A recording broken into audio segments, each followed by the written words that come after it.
प्रिय भक्तों नमस्कार। शारदीय नवरात्रि की आप सभी को हार्दिक शुभकामनाएं। नवरात्रि के प्रथम दिन मां शैलपुत्री की पूजा की जाती है। मां शैलपुत्री की पूजा अर्चना करने से समस्त मनोकामनाएं पूर्ण होती हैं।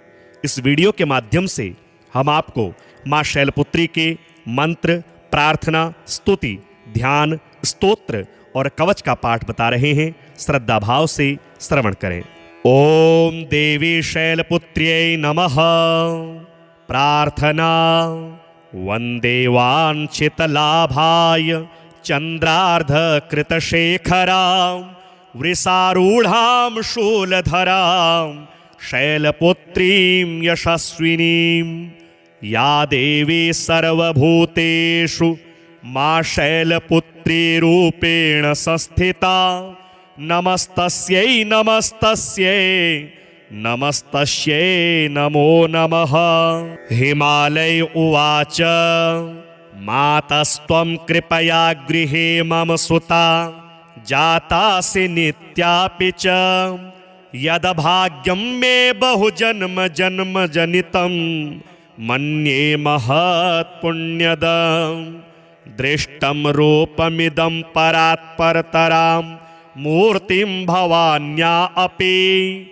माहेशीं प्रतिदर्शयाशु कृपया विश्वेशितोभ्यं नमः। श्रीदेव्योवाच ददामि चक्षुस्ते दिव्यं पश्य मे रूपमेश्वरं। छिन्दिहृत्संशयं विद्धि सर्वदेवमयीं पितः।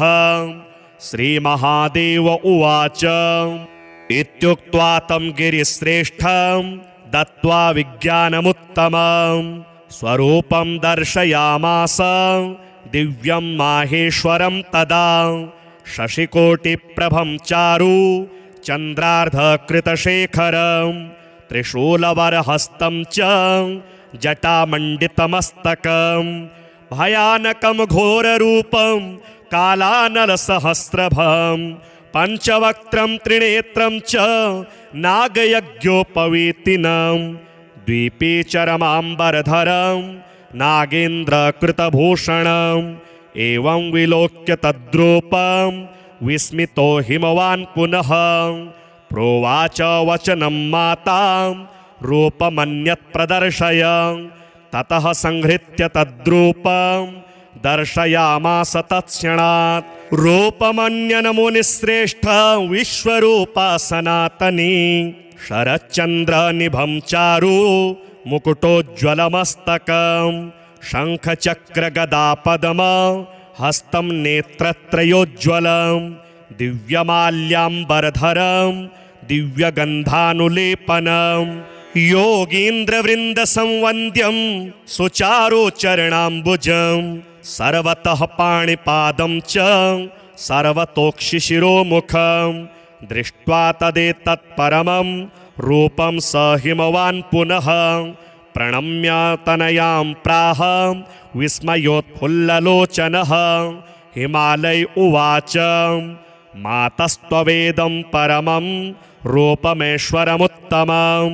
विस्मितोऽस्मि समालोक्य रूपमन्यत् प्रदर्शय। त्वं यस्य सो यशोच्चो हि धन्यश्च परमेश्वरी। अनुग्रहणीष्व मातरमां कृपया त्वां नमो नमः। श्रीमहादेव उवाच इत्युक्ता सास्तदा पित्रा शैलराजेन पार्वती। तद्रूपमपि संहृत्य दिव्यं रूपं समादधे। नीलोत्पलदलश्यामं वनमाला विभूषितं। शङ्खचक्रगदापद्ममभिव्यक्तं चतुर्भुजम्। एवं विलोक्य तद्रूपं शैलानामधिपस्ततः। कृताञ्जलिपुटः स्थित्वा हर्षेण महतायुतः। स्तोत्रेणानेन तां देवीं तुष्टाव परमेश्वरीं। सर्वदेवमयीमाद्यां ब्रह्मविष्णु शिवात्मिकां। हिमालय उवाच मातः सर्वमयी प्रसीद परमे विश्वेशि विश्वाश्रये। त्वं सर्वं न हि किञ्चिदस्ति भुवने तत्त्वं त्वदन्यच्छिवे। त्वं विष्णुर्गिरिशस्त्वमेव नितरां धातासि शक्तिः परां किं वर्ण्यं चरितं त्वचिन्त्य चरिते ब्रह्माद्यगम्यं मया त्वं स्वाहाखिलदेवतृप्तिजननी विश्वेष्वि त्वं वै स्वधा पितॄणामपि तृप्तिकारणमसि त्वं देवदेवात्मिका हव्यं कव्यमपि त्वमेव नियमो यज्ञस्तपो दक्षिणा त्वं स्वर्गादिफलं समस्तफलदे देवेशि तुभ्यं नमः रूपं सूक्ष्मतमं परात्परतरं यद्योगिनो विद्यया शुद्धं ब्रह्ममयं वदन्ति परमं मातः सुदृप्तं तव वाचा दुर्विषयं मनोतिगमपि त्रैलोक्यबीजं शिवे भक्त्याहं प्रणमामि देवि वरदे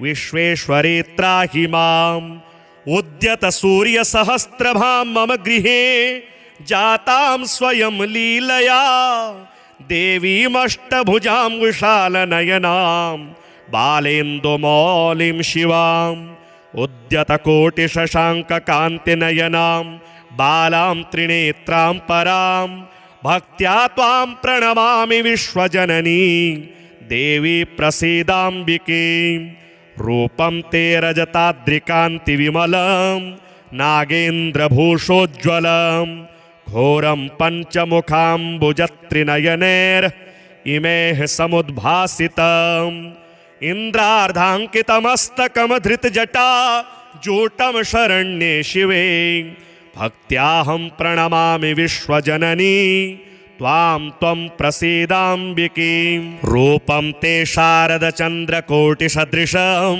दिव्याम्बरं शोभनं दिव्यैराभरणैर्विराजितमलं कान्त्या जगन्मोहनं दिव्यैर्बाहुचतुष्टयैर्युतमहं वन्दे शिवे भक्तितः पादाब्जं जननि प्रसीद निखिल ब्रह्मादिदेवस्तुते रूपं ते नवनीरदद्युतिरुचि फुल्लाब्जनेत्रोज्ज्वलं कान्त्या विश्वविमोहनं स्मितमुखं रत्नाङ्गदैर्भूषितं बिभ्राददवनमालया विलसि तोरस्कं जगत्तारिणी भक्त्याहं प्रणतोऽस्मि देवि कृपया दुर्गे प्रसीदाम्बिके मातः कः परिवर्णितुं तव गुणं रूपं च विश्वात्मकं शक्तो देवि जगत्त्रये बहुगुणैर्देवोऽथवा मानुषः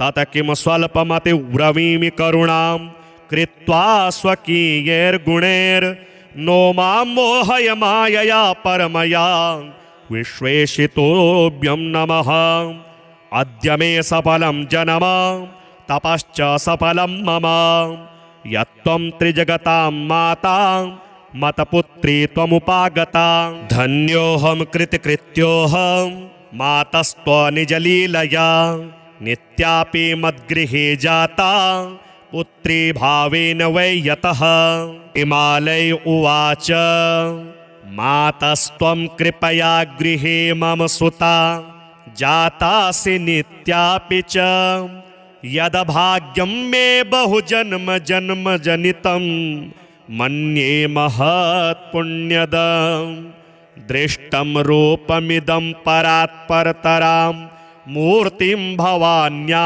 अपि माहेशीं प्रतिदर्शयाशु कृपया विश्वेशितोभ्यं नमः श्रीदेव्योवाच ददामि चक्षुस्ते दिव्यं पश्य मे रूपमेश्वरं छिन्दिहृत्संशयं विद्धि सर्वदेवमयीं पितः श्रीमहादेव उवाच इत्युक्त्वा तं गिरिश्रेष्ठं दत्त्वा विज्ञानमुत्तमं स्वरूपं दर्शयामास दिव्यं माहेश्वरं तदा शशिकोटिप्रभं चारु चन्द्रार्धकृतशेखरं त्रिशूलवरहस्तं च जटामण्डितमस्तकं भयानकं घोररूपं कालानलसहस्रभं पंचवक्त्रं त्रिनेत्रं च नागयज्ञोपवीतिनं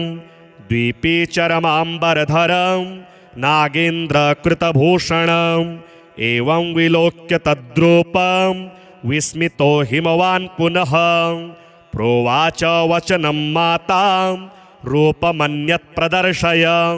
ततः संहृत्य तद्रूपं दर्शयामास तत्क्षणात्। रूपमन्यन मुनिश्रेष्ठ विश्वरूपा सनातनी शरच्चन्द्रनिभं चारु मुकुटोज्ज्वलमस्तकं शङ्खचक्रगदापद्म हस्तं नेत्रत्रयोज्ज्वलं दिव्यमाल्याम्बरधरं दिव्यगन्धानुलेपनं योगीन्द्रवृन्दसंवन्द्यं सुचारुचरणाम्बुजं सर्वतः पाणिपादं च सर्वतोक्षिशिरोमुखं दृष्ट्वा तदेतत्परमं रूपं स हिमवान् पुनः प्रणम्य तनयां प्राह विस्मयोत्फुल्ललोचनः। हिमालय उवाच मातस्त्ववेदं परमं रूपमेश्वरमुत्तमं विस्मितोऽस्मि समालोक्य रूपमन्यत् प्रदर्शय। त्वं यस्य सो यशोच्चो हि धन्यश्च परमेश्वरी अनुगृह्णीष्व मातरमां कृपया त्वां नमो नमः।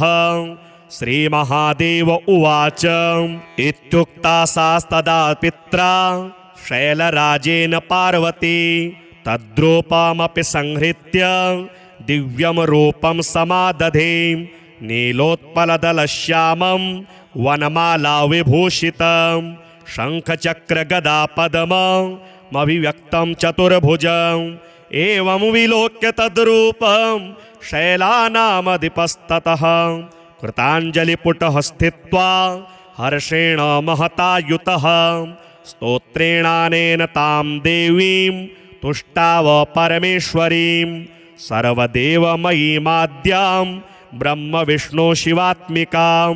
हिमालय उवाच मातः सर्वमयी प्रसीद परमे विश्वेशि विश्वाश्रये त्वं सर्वं न हि किञ्चिदस्ति भुवने तत्त्वं त्वदन्यच्छिवे त्वं विष्णुर्गिरिशस्त्वमेव नितरां धातासि शक्तिः परा किं वर्ण्यं चरितं त्वचिन्त्यचरिते ब्रह्माद्यगम्यं मया।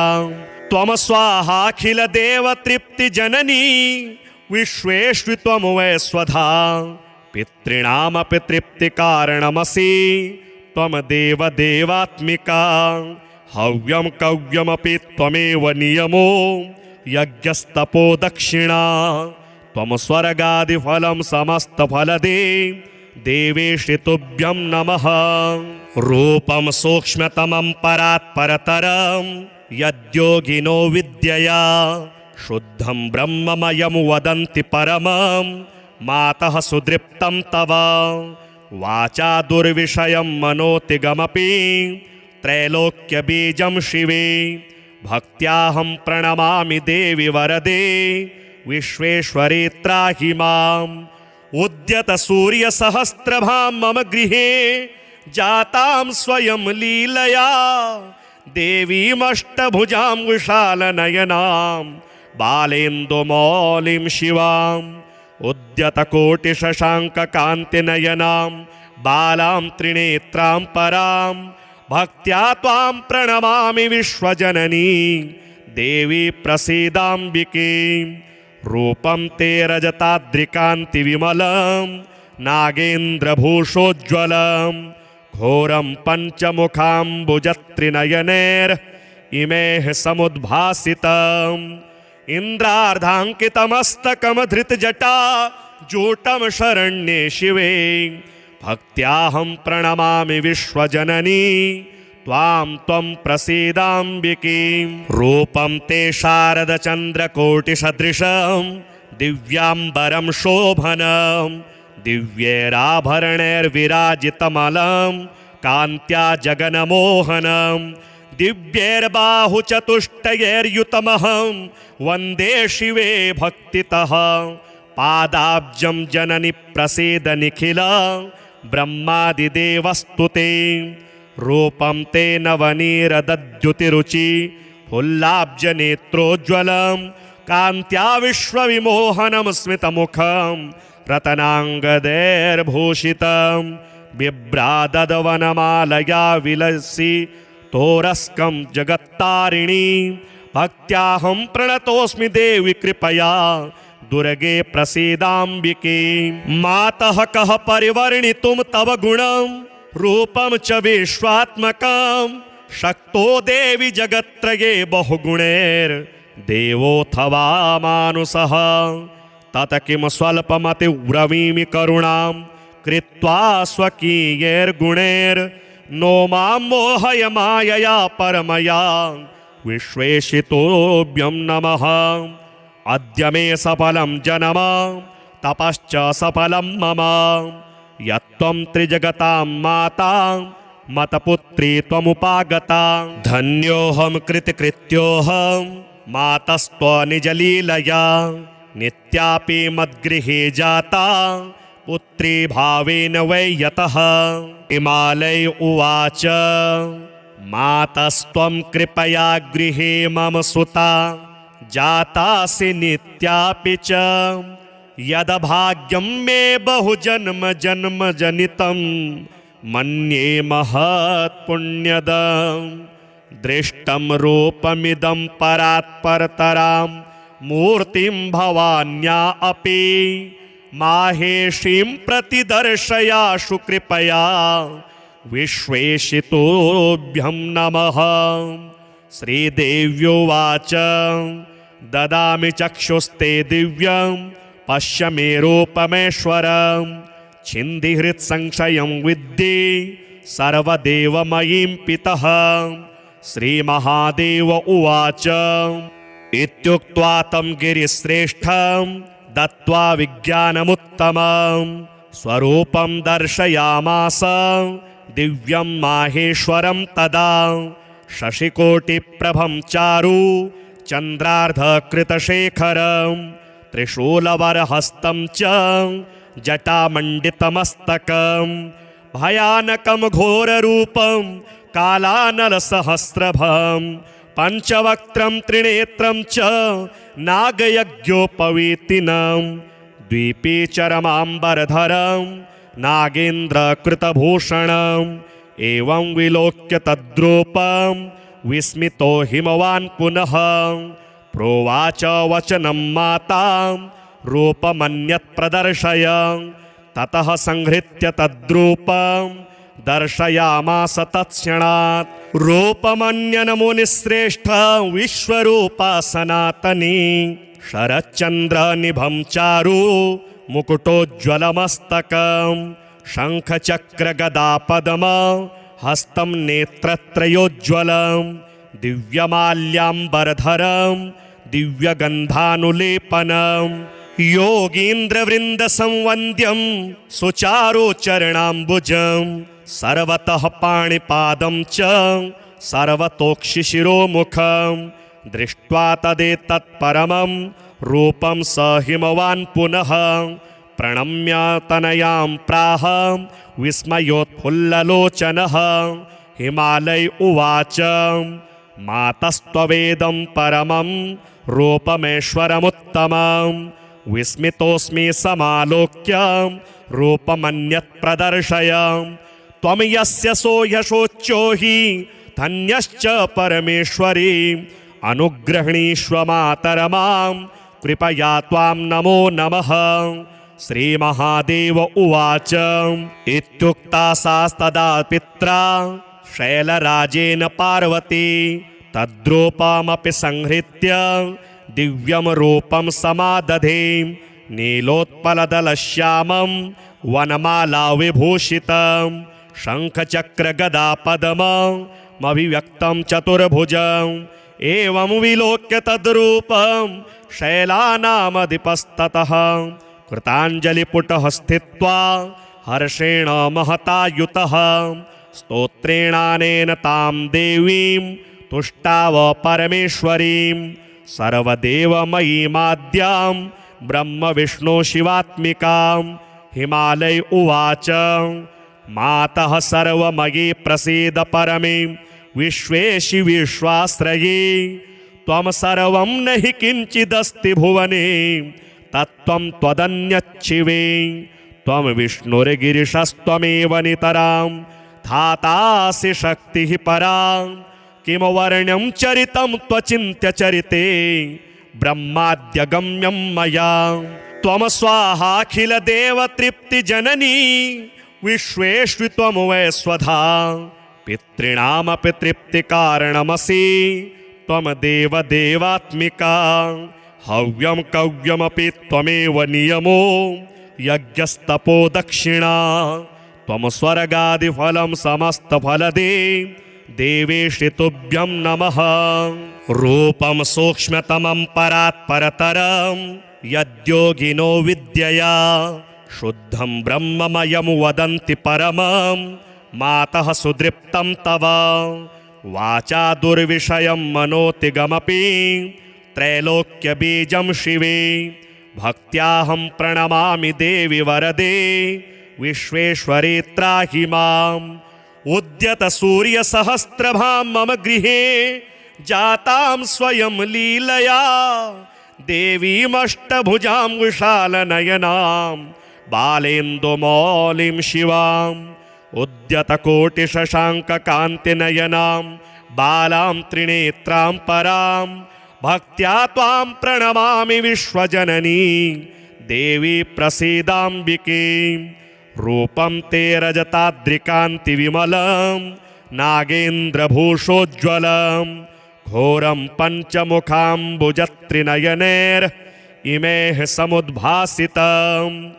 इन्द्रार्धाङ्कितमस्तकमधृतजटा जूटं शरण्ये शिवे भक्त्याहं प्रणमामि विश्वजननी त्वां त्वं प्रसीदाम्बिके रूपं ते शारदचन्द्रकोटिसदृशं दिव्याम्बरं शोभनं दिव्यैराभरणैर्विराजितमलं कान्त्या जगन्मोहनं दिव्यैर्बाहुचतुष्टयैर्युतमहं वन्दे शिवे भक्तितः पादाब्जं जननि प्रसीद निखिल ब्रह्मादिदेवस्तुते रूपं ते नवनीरदद्युतिरुचि फुल्लाब्जनेत्रोज्ज्वलं कान्त्या विश्वविमोहनं स्मितमुखं रतनाङ्गदैर्भूषितं बिभ्राददवनमालया विलसि तोरस्कं जगत्तारिणी भक्त्याहं प्रणतोऽस्मि देवि कृपया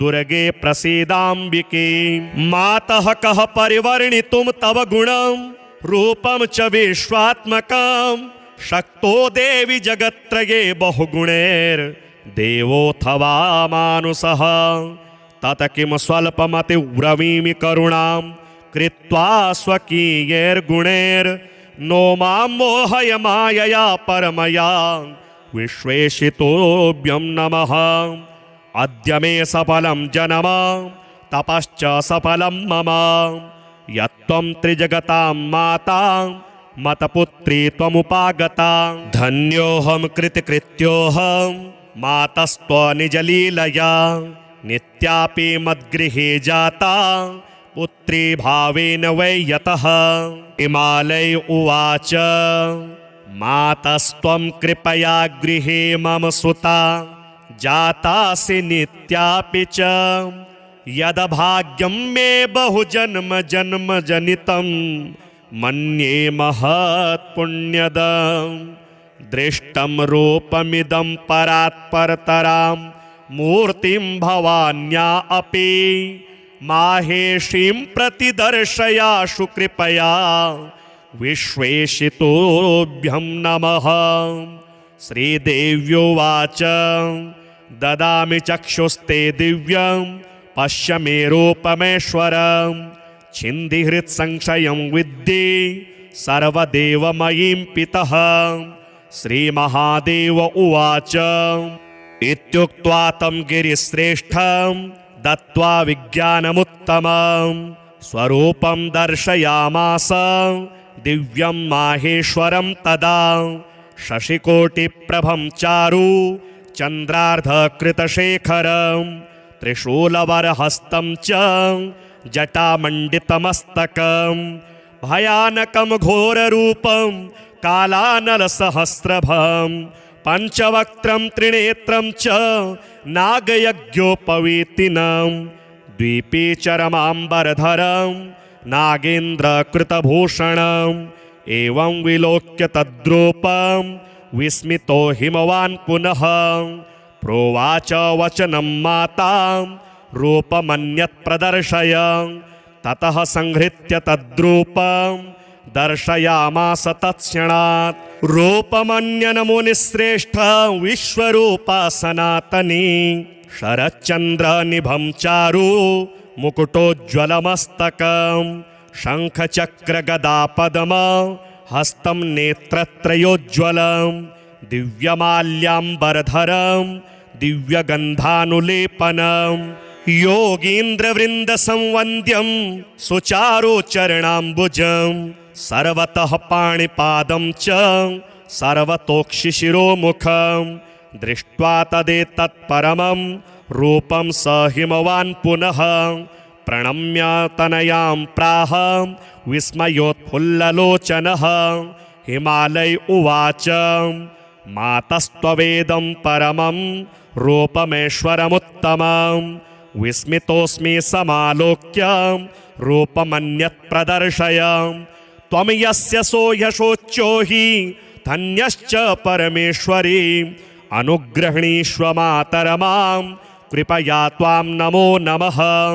श्रीमहादेव उवाच इत्युक्ता सास्तदा पित्रा शैलराजेन पार्वती तद्रूपमपि संहृत्य दिव्यं रूपं समादधे नीलोत्पलदलश्यामं वनमाला विभूषितं शङ्खचक्रगदापद्ममभिव्यक्तं चतुर्भुजम् एवं विलोक्य तद्रूपं शैलानामधिपस्ततः कृताञ्जलिपुटः स्थित्वा हर्षेण महतायुतः स्तोत्रेणानेन तां देवीं तुष्टाव परमेश्वरीं सर्वदेवमयीमाद्यां ब्रह्मविष्णुशिवात्मिकां। हिमालय उवाच मातः सर्वमयी प्रसीद परमे विश्वेशि विश्वाश्रये त्वं सर्वं न हि किञ्चिदस्ति भुवने तत्त्वं त्वदन्यच्छिवे त्वं विष्णुर्गिरिशस्त्वमेव नितरां धातासि शक्तिः परा किं वर्ण्यं चरितं त्वचिन्त्यचरिते ब्रह्माद्यगम्यं मया त्वं स्वाहाखिलदेवतृप्तिजननी विश्वेष्वि त्वं वै स्वधा पितॄणामपि तृप्तिकारणमसि त्वं देवदेवात्मिका हव्यं कव्यमपि त्वमेव नियमो यज्ञस्तपो दक्षिणा त्वं स्वर्गादिफलं समस्तफलदे देवेशि तुभ्यं नमः।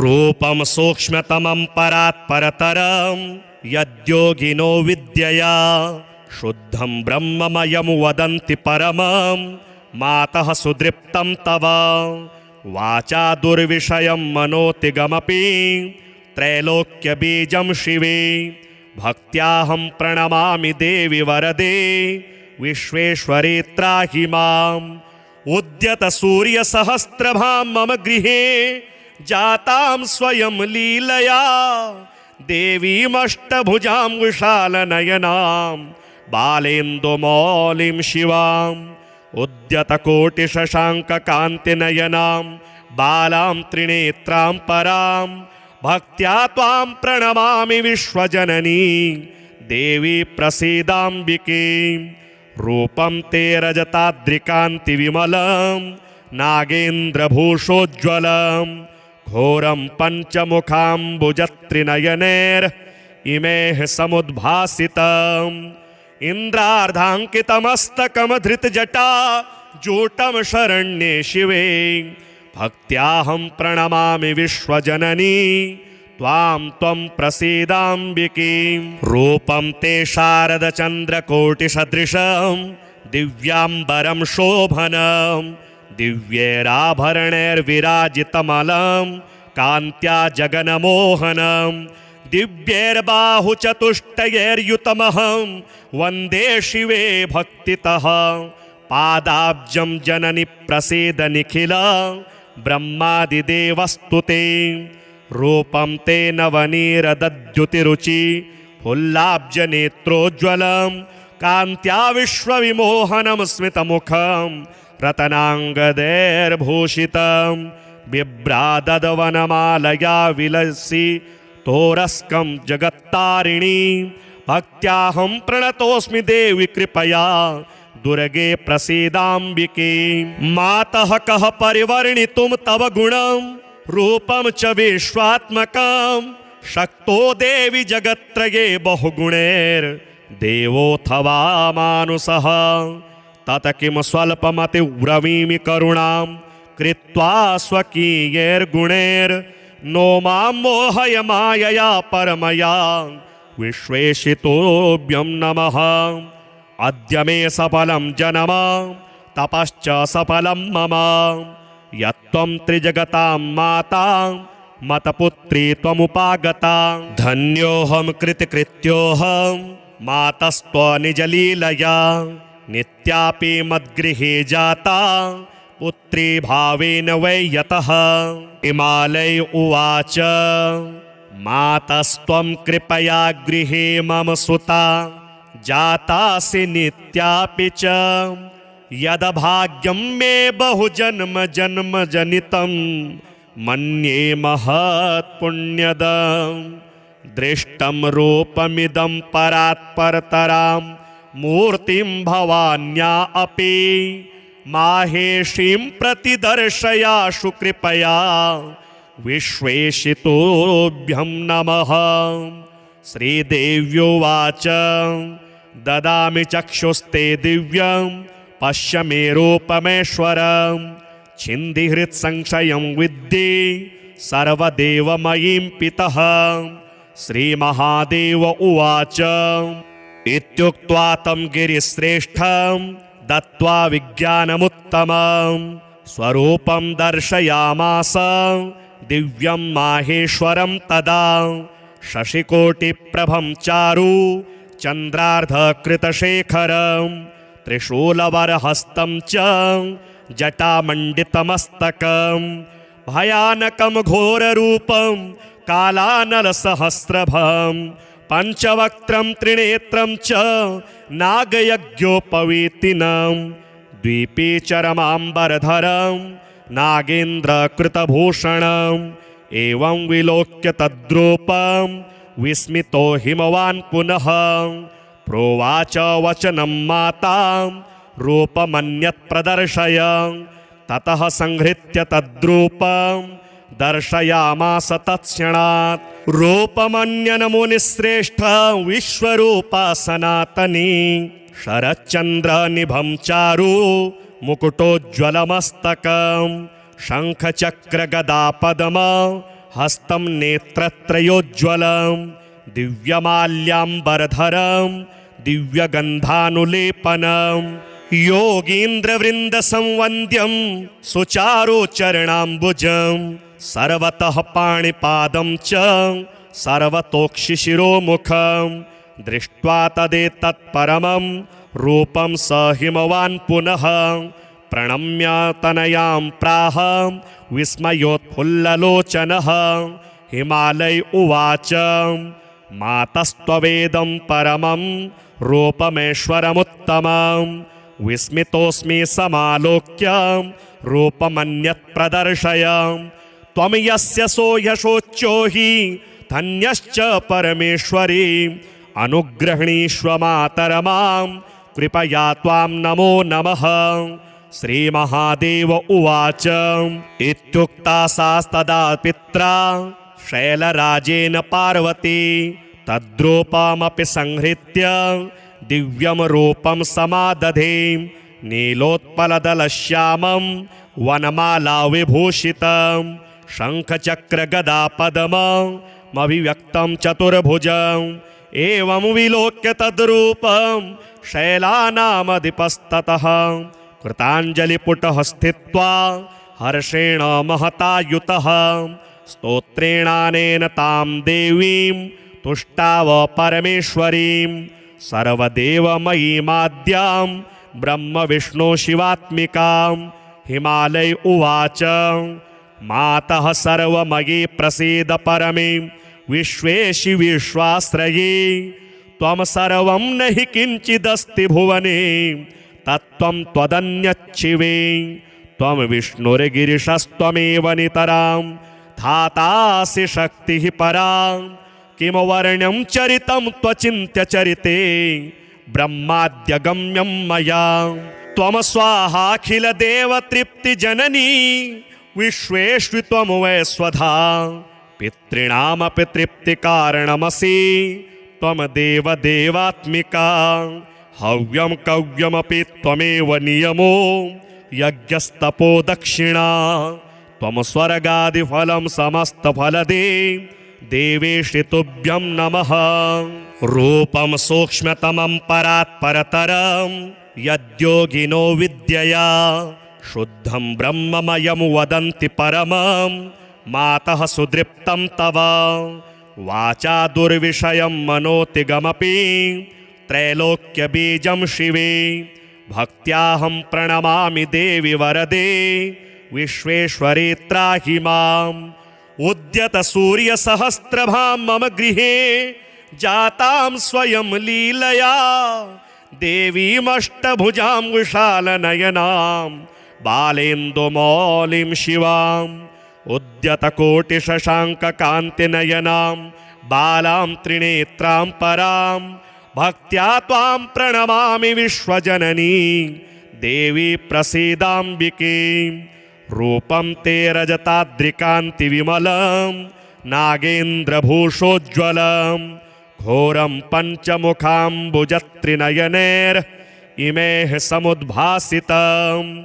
इन्द्रार्धाङ्कितमस्तकमधृतजटा जूटं शरण्ये शिवे। भक्त्याहं प्रणमामि विश्वजननी त्वां त्वं प्रसीदाम्बिके। रूपं ते शारदचन्द्रकोटिसदृशं दिव्याम्बरं शोभनं। दिव्यैराभरणैर्विराजितमलं कान्त्या जगन्मोहनं। दिव्यैर्बाहुचतुष्टयैर्युतमहं वन्दे शिवे भक्तितः। पादाब्जं जननि प्रसीद निखिल ब्रह्मादिदेवस्तुते। रूपं ते नवनीरदद्युतिरुचि फुल्लाब्जनेत्रोज्ज्वलं। कान्त्या विश्वविमोहनं स्मितमुखं रतनाङ्गदैर्भूषितं। बिभ्राददवनमालया विलसि तोरस्कं जगत्तारिणी। भक्त्याहं प्रणतोऽस्मि देवि कृपया दुर्गे प्रसीदाम्बिके। मातः कः परिवर्णितुं तव गुणं रूपं च विश्वात्मकं। शक्तो देवि जगत्त्रये बहुगुणैर्देवोऽथवा मानुषः। तत किं स्वल्पमतिब्रवीमि करुणां कृत्वा स्वकीयैर्गुणैर्नो मां मोहय मायया परमया। विश्वेशितोभ्यं नमः। अद्य मे सफलं जन्म तपश्च सफलं मम। यत्त्वं त्रिजगतां माता मतपुत्री त्वमुपागता। धन्योऽहं कृतकृत्योऽहं मातस्त्वनिजलीलया। नित्यापि मद्गृहे जाता पुत्री भावेन वै यतः। हिमालय उवाच मातस्त्वं कृपया गृहे मम सुता जातासि नित्यापि च।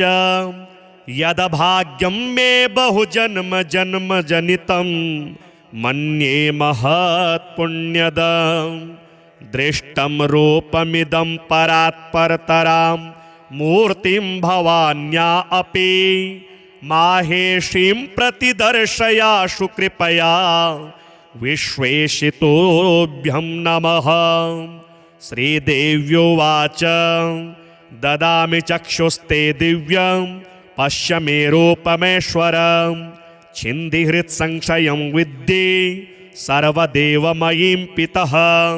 श्रीमहादेव उवाच इत्युक्त्वा तं गिरिश्रेष्ठं दत्त्वा विज्ञानमुत्तमं स्वरूपं दर्शयामास दिव्यं माहेश्वरं तदा शशिकोटिप्रभं चारु चन्द्रार्धकृतशेखरं त्रिशूलवरहस्तं च जटामण्डितमस्तकं भयानकं घोररूपं कालानलसहस्रभं पञ्चवक्त्रं त्रिनेत्रं च नागयज्ञोपवीतिनं द्वीपीचरमाम्बरधरं नागेन्द्रकृतभूषणम् एवं विलोक्य तद्रूपं विस्मितो हिमवान् पुनः प्रोवाच वचनं मातां रूपमन्यत् प्रदर्शय ततः संहृत्य तद्रूपं दर्शयामास तत्क्षणात्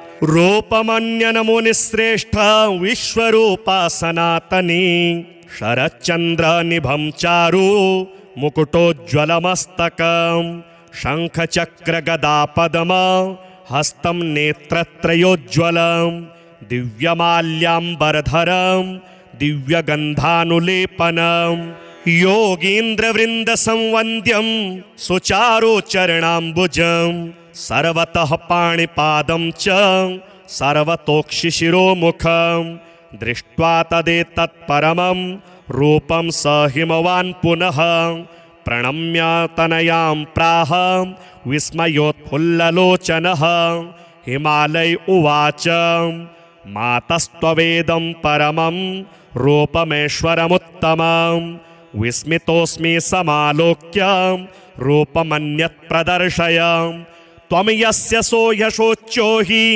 धन्यश्च परमेश्वरी अनुगृह्णीष्व मातरमां कृपया त्वां नमो नमः।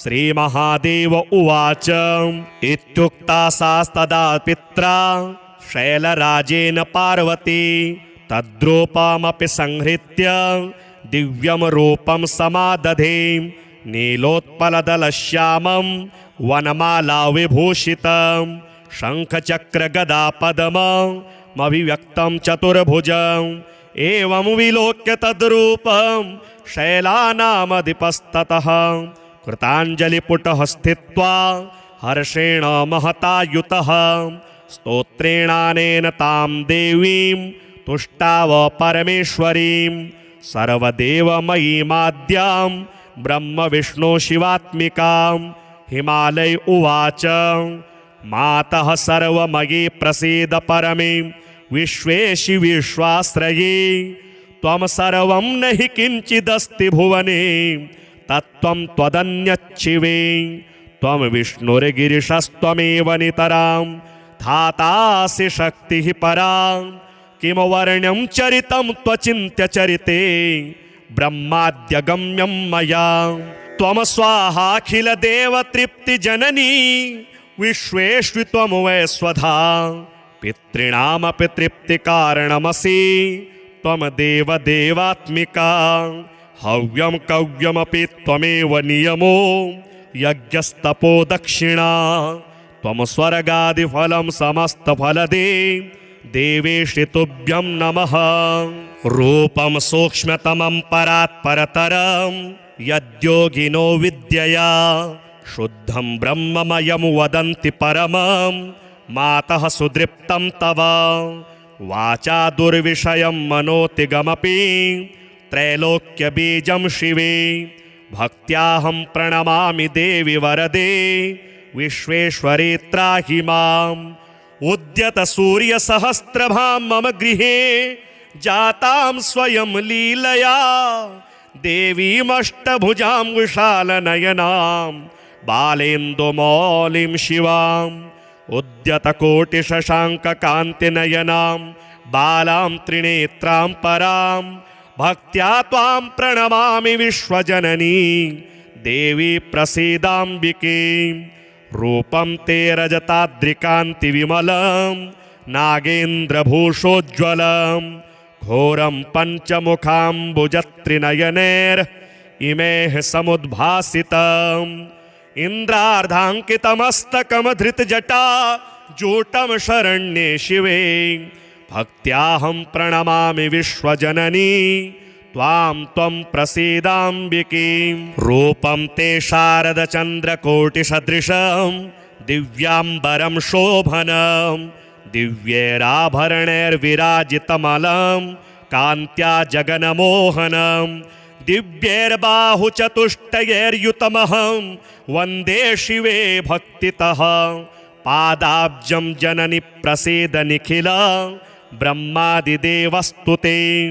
रूपं ते नवनीरदद्युतिरुचि फुल्लाब्जनेत्रोज्ज्वलं कान्त्या विश्वविमोहनं स्मितमुखं रत्नाङ्गदैर्भूषितं बिभ्रादवनमालया विलसि तोरस्कं जगत्तारिणी। भक्त्याहं प्रणतोऽस्मि देवि कृपया दुर्गे प्रसीदाम्बिके।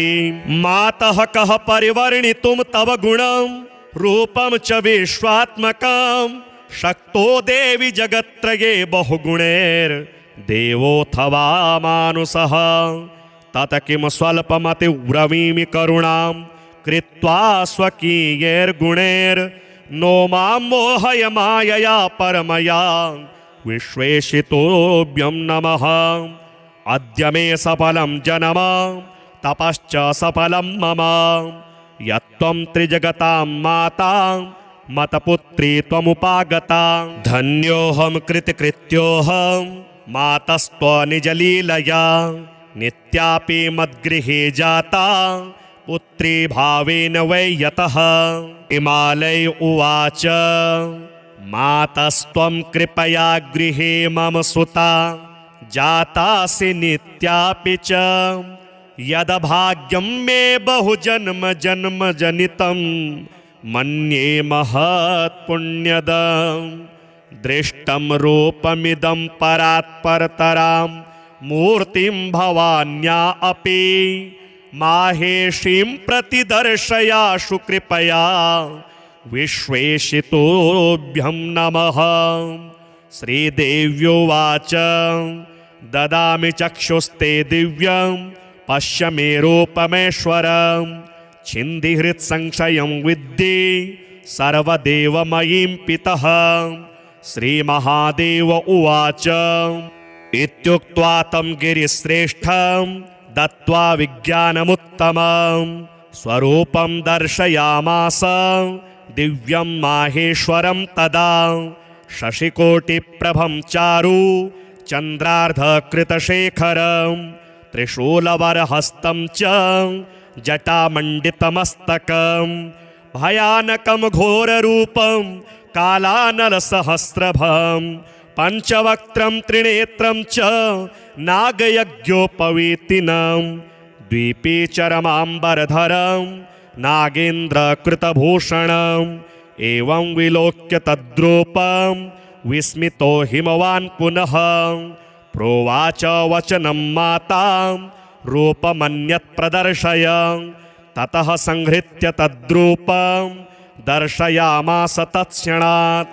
रूपमन्यन् मुनिश्रेष्ठ विश्वरूपा सनातनी शरच्चन्द्रनिभं चारु मुकुटोज्ज्वलमस्तकं शङ्खचक्रगदापद्म हस्तं नेत्रत्रयोज्ज्वलं दिव्यमाल्याम्बरधरं दिव्यगन्धानुलेपनं योगीन्द्रवृन्दसंवन्द्यं सुचारुचरणाम्बुजं सर्वतः पाणिपादं च सर्वतोक्षिशिरोमुखं दृष्ट्वा तदेतत्परमं रूपं स हिमवान् पुनः प्रणम्य तनयां प्राह विस्मयोत्फुल्ललोचनः। हिमालय उवाच मातस्त्ववेदं परमं रूपमेश्वरमुत्तमं विस्मितोऽस्मि समालोक्य रूपमन्यत् प्रदर्शय। त्वं यस्य सोऽयशोच्यो हि धन्यश्च परमेश्वरी अनुग्रहणीष्व मातरमां कृपया त्वां नमो नमः।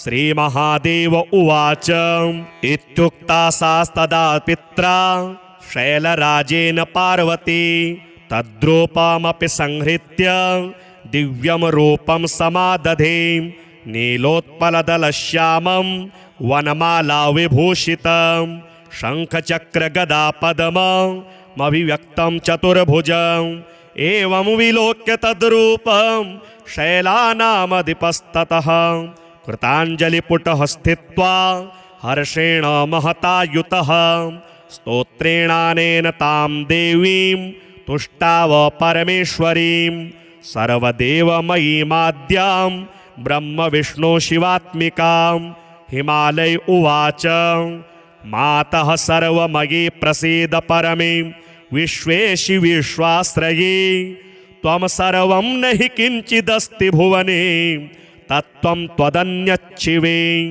त्वं विष्णुर्गिरिशस्त्वमेव नितरां धातासि शक्तिः परा किं वर्ण्यं चरितं त्वचिन्त्यचरिते ब्रह्माद्यगम्यं मया त्वं स्वाहाखिलदेवतृप्तिजननी विश्वेश्वि त्वं वै स्वधा पितॄणामपि तृप्तिकारणमसि त्वं देवदेवात्मिका हव्यं कव्यमपि त्वमेव नियमो यज्ञस्तपो दक्षिणा त्वं स्वर्गादिफलं समस्तफलदे देवेशि तुभ्यं नमः रूपं सूक्ष्मतमं परात्परतरं यद्योगिनो विद्यया शुद्धं ब्रह्ममयं वदन्ति परमं मातः सुदृप्तं तव वाचा दुर्विषयं मनोतिगमपि त्रैलोक्यबीजं शिवे भक्त्याहं प्रणमामि देवि वरदे विश्वेश्वरी त्राहि माम् उद्यत सूर्यसहस्रभां मम गृहे जातां स्वयं लीलया देवीमष्टभुजां विशालनयनां बालेन्दुमौलिं शिवाम् उद्यतकोटिशशाङ्ककान्तिनयनां बालां त्रिनेत्रां परां भक्त्या त्वां प्रणमामि विश्वजननी देवी प्रसीदाम्बिके रूपं ते रजताद्रिकान्तिविमलं नागेन्द्रभूषोज्ज्वलं घोरं पञ्चमुखाम्बुजत्रिनयनैर्इमेः समुद्भासितम् इन्द्रार्धाङ्कितमस्तकमधृतजटा जूटं शरण्ये शिवे भक्त्याहं प्रणमामि विश्वजननी त्वां त्वं प्रसीदाम्बिके रूपं ते शारदचन्द्रकोटिसदृशं दिव्याम्बरं शोभनं दिव्यैराभरणैर्विराजितमलं कान्त्या जगन्मोहनं दिव्यैर्बाहुचतुष्टयैर्युतमहं वन्दे शिवे भक्तितः पादाब्जं जननि प्रसीद निखिल ब्रह्मादिदेवस्तुते रूपं ते नवनीरदद्युतिरुचि फुल्लाब्जनेत्रोज्ज्वलं कान्त्या विश्वविमोहनं स्मितमुखं रतनाङ्गदैर्भूषितं बिभ्राददवनमालया विलसि तोरस्कं जगत्तारिणी भक्त्याहं प्रणतोऽस्मि देवि कृपया दुर्गे प्रसीदाम्बिके मातः कः परिवर्णितुं तव गुणं रूपं च विश्वात्मकं शक्तो देवि जगत्त्रये बहुगुणैर्देवोऽथवा मानुषः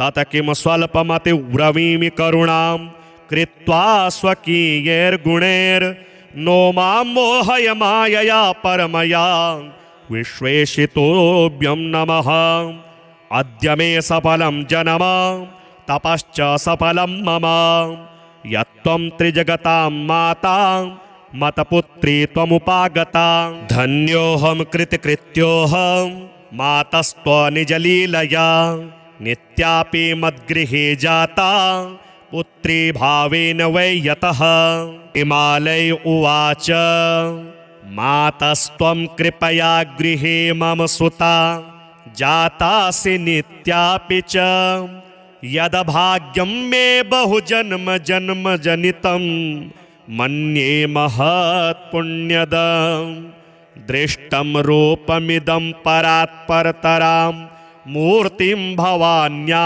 अपि माहेशीं प्रतिदर्शयाशु कृपया विश्वेशितोभ्यं नमः श्रीदेव्योवाच ददामि चक्षुस्ते दिव्यं पश्य मे रूपमेश्वरं छिन्दिहृत्संशयं विद्धि सर्वदेवमयीं पितः। श्रीमहादेव उवाच इत्युक्त्वा तं गिरिश्रेष्ठं दत्त्वा विज्ञानमुत्तमं स्वरूपं दर्शयामास दिव्यं माहेश्वरं तदा। शशिकोटिप्रभं चारु चन्द्रार्धकृतशेखरं त्रिशूलवरहस्तं च जटामण्डितमस्तकं भयानकं घोररूपं कालानलसहस्रभं पञ्चवक्त्रं त्रिनेत्रं च नागयज्ञोपवीतिनं द्विपीचरमाम्बरधरं नागेन्द्रकृतभूषणम् एवं विलोक्य तद्रूपं विस्मितो हिमवान् पुनः प्रोवाच वचनं मातां रूपमन्यत् प्रदर्शय। ततः संहृत्य तद्रूपं दर्शयामास तत्क्षणात्।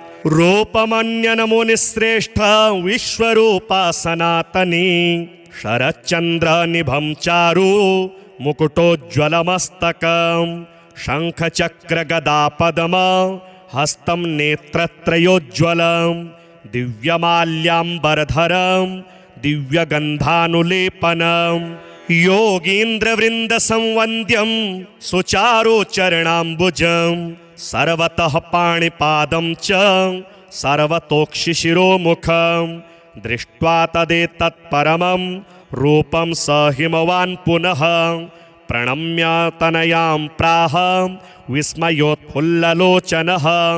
हिमालय उवाच मातस्त्ववेदं परमं रूपमेश्वरमुत्तमं विस्मितोऽस्मि समालोक्य रूपमन्यत् प्रदर्शय।